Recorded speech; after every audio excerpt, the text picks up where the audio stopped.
century, who do you think, besides Billy Graham, has played such a massive role in the shape of Christianity going forward, good or bad? Yeah, I mean, we're talking about C.S. Lewis would be a Oh, yeah. good. I mean, in American Christianity, like Jerry Falwell is obviously a very big influence. I'm not going to say Good or bad. I get it. but it's a big the big influence and changed the direction, I think, of a lot of Christianity from being more churchly to being more political and cultural, and well, yeah, I mean, before Billy Graham was Billy Sunday, we was a great evangelist, or R.A. Torrey, helped found the fundamentalist movement. Yeah, I don't know. I'm No. anything very.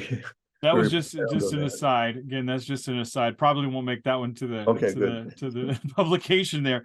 I just was curious. What's a good water bottle for our people as we wrap up our time together today? What's a good water bottle for our audience, our listeners out there, for them to sip on to be spiritually nourished by this week?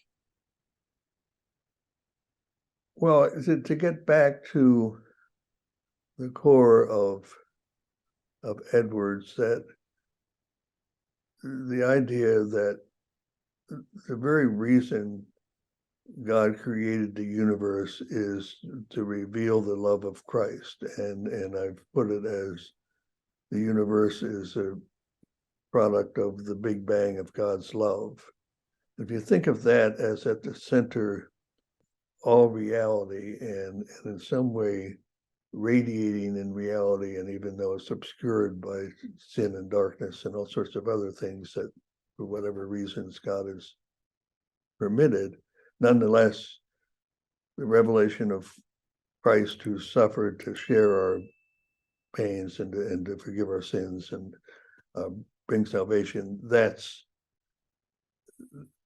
what reality is about, and that can be found in reality. You can see it if you step outside and look at the beauty around you. You can cultivate that sensibility, and this sensibility of seeing the beauty of the love of another person. Edwards puts it in terms of when you see a beautiful person and you fall in love, you can't help it. And if you get a glimpse of the love of God, the beauty of God, you can't help it. That's that's a way of explaining the sovereignty of God, how God's sovereignty relates to my free will. When you fall in love, it's all you, but you can't help. It's free will, but you can't help it, and you appreciate the love of another person, that you respond to the love of another person. That's what Christianity is essentially about. It's a personal kind of thing. We have a personal universe rather than an impersonal universe.